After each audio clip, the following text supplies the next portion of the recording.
Hey, welcome everyone to Mystics. Oh, look, we got Raymond Lyons here. Who's interpreting the Washington Mystics.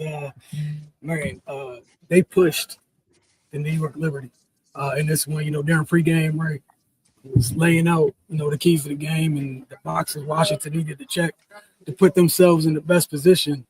Um, and they put themselves in a great position. And the toughest part about that was everything, even with some of the things they did wrong. Like, what stat was the most damning in this 5-point loss? 9 missed free throws. 9 missed free throws. Like, they checked that many of the other boxes. But I want to hear your thoughts on it, then I'll chime in.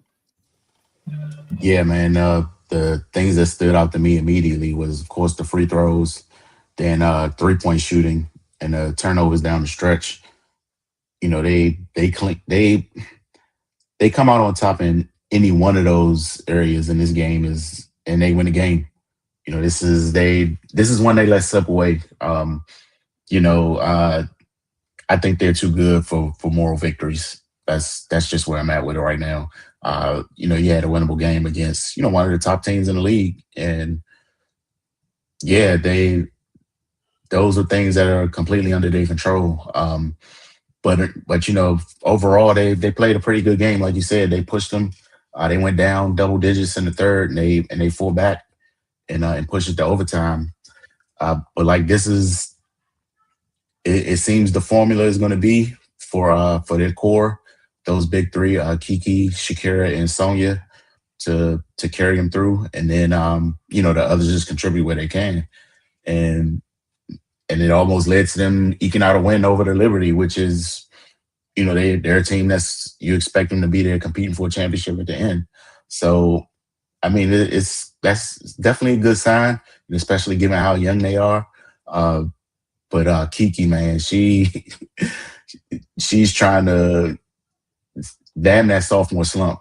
She's trying to exceed what she did last year, and I think some things that are just standing out to me early in the season through these two games is her positioning herself better, to get the ball in where she can immediately score or make a play, and then rebounding wise, she's just clearing space down there, doing a lot of early work and getting in good position to get rebounds, and especially offensively. Her second chance points crucial in the fourth quarter and overtime. So yeah, man, it's sky's the limit for her. Defensively, I like what I saw. Roy Harmon, she's a pest, which she's going to have to be in order to make an impact on this team. But yeah, man, they had a couple lapses at crucial moments. That one at the end when they gave up the three to Johannes. They got a little confused. Two people kind of helped to the same spot, and they were able to kick it to the corner. But no, man, like they, especially after what we saw the Liberty do to Connecticut the other day, New York had to work, man. Stewie, she could see kind of at the end of the fourth, she was trying to get in takeover mode, and they held the line. So you can't ask for much more than that. But yeah, overall, just clean up those few things, man. And the 3-point shooting, overall they were 5 for 26, 19%. Of course, you want to see that number a little bit higher, but like Sonya was 0 for 6. That's an anomaly. I don't remember the last time she went 0 for from 3. So yeah, man, that's just something that it was just the game today. New York, they were stout defensively as well. So you just gotta take that one. But yeah, I don't think she'll shoot that poorly again. But yeah, if looking forward as they progress in the season, they got to be able to make open shots, especially with Georgia and Roy Harmon getting in the lane and collapsing the defense. That's what that's for, to create good looks from outside. And so teams have to be honest, and they can't collapse on the post players, Shakira and Kiki, to give them a little more room to operate. So yeah, they gotta start to consistently at least be a threat from three. I'm not asking them to be lights out, but they got to be at the point where the defense has to honor it, because that's kind of what we saw happen last year. When Kiki and Shakira started getting going, teams were just saying, y'all gonna have to bomb us from outside. they weren't able to capitalize on all the opportunities. But yeah, man, they dropped the 1-1. Just shake this one off, get ready for the next one. But it is good to see them in a position to compete with the top teams in the league. Yeah, like you said, obviously it's a tough one to drop, considering you were right there. And to your point with like the 3-point shooting, I think that's some of the, as of right now, like that's kind of like the trade off, right? With you see how teams kind of what teams are able to do defensively, depending on which point guard is in there. I think that plays a big role too. Where like with Georgia, they honored a little bit more when she's in, and then with Warrior they don't. But again, like there's pluses, right? The negative with Warriors right now, not a very good 3-point shooter. That said, she raises hell on the defensive end. To where like how many times when we saw madness break out, who was the initiator? She's coming out of nowhere, swiping at the ball. The ball's in the corner. I don't even know where she came from. She's on top of it. Like those things, like I'm cool with the trade-off. They both need to, I think Roy turned the ball over a little bit. I think it was like 4 times today. I think Georgia only turned it over once, and I expect them to both get better with that. And I get it with the 3-point shooting. It's just, they hit their free throws. You're out of here. You survived this. Like, with everything bad, you survived this. I do think the shooting will come along because you got like Alex Wilson. Credit to her. I know it's an older rookie. She looks like she's not shy about putting the 3 up. I don't think Dugalich is shy about it at all. It hasn't started to fall yet, but yeah, I'm with you, man. And for 2 straight games, like I think you mentioned it. Cardell talked about it. The defense, traveling to Toronto. I know they're gonna be on the road for a long stretch here. Most of the games, and I think the next home game is May 29th, right? So the next few games in between them, you're all gonna be on the road.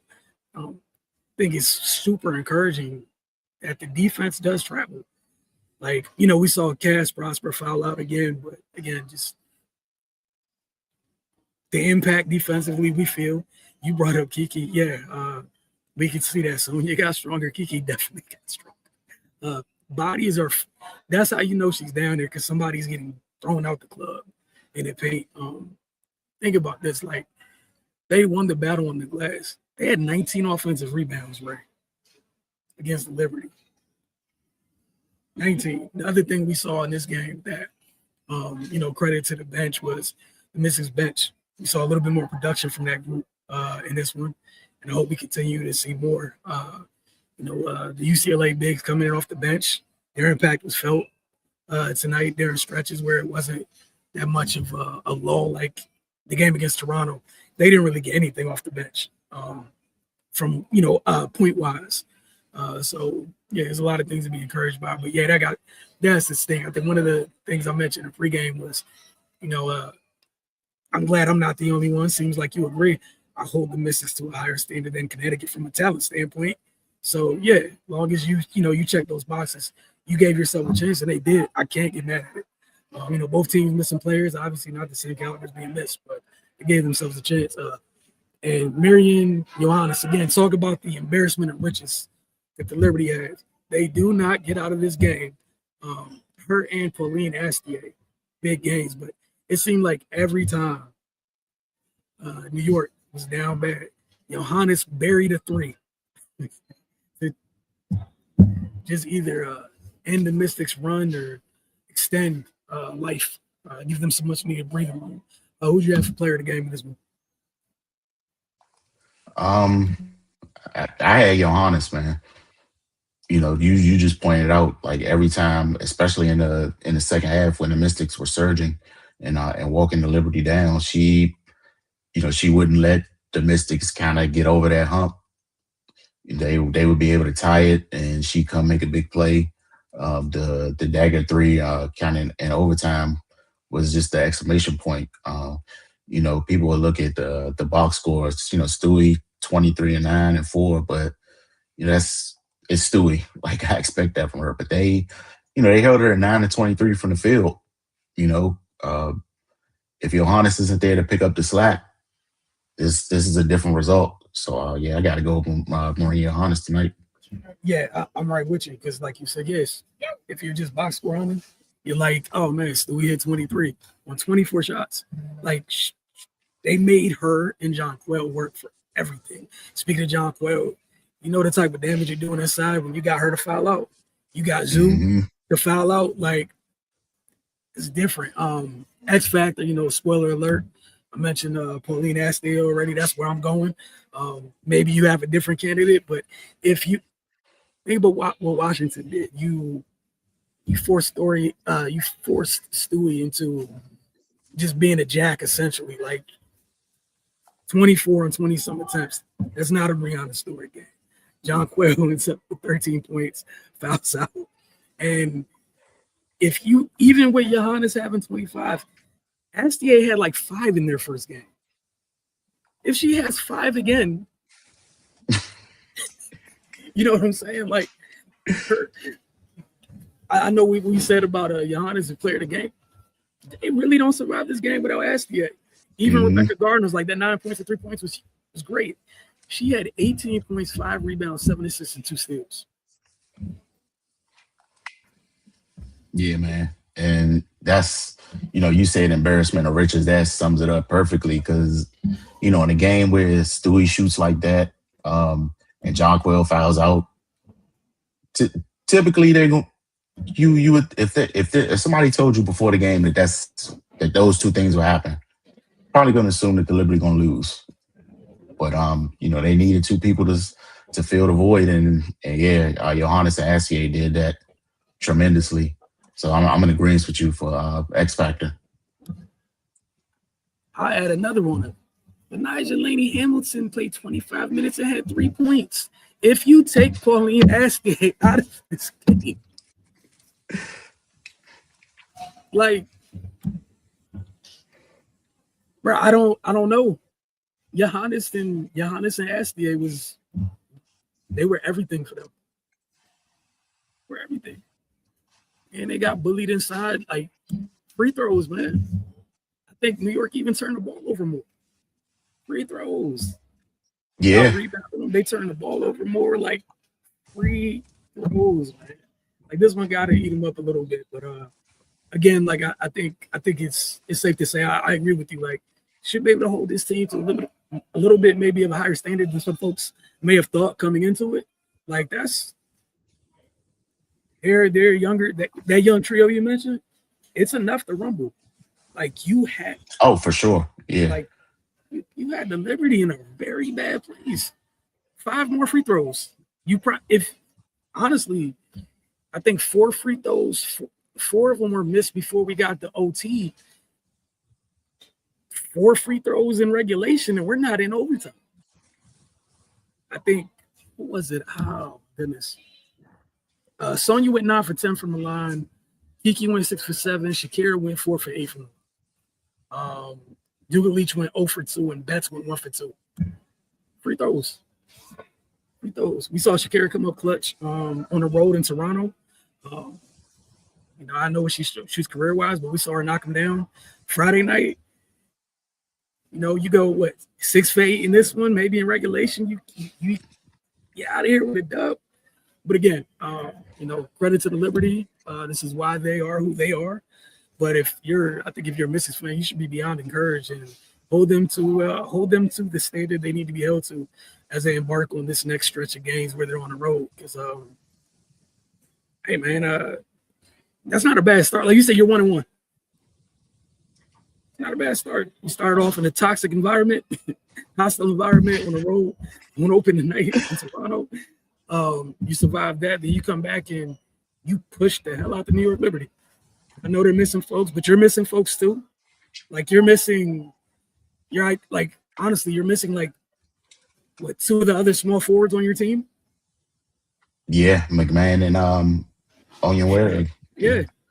Which again, that might be a little bit different because you could have went bigger with some different lineups in certain places. And obviously Cass isn't fouling out if there's more bodies to throw in there. But again, man, that trio, and that's what we leave with. That trio is they're in a good place. So we'll see you guys next Mystics game for Mystics pregame and Mystics Outlook. Everyone, you know, to whom it applies, and have a very, very, very great Mother's Day. And we will see you guys soon.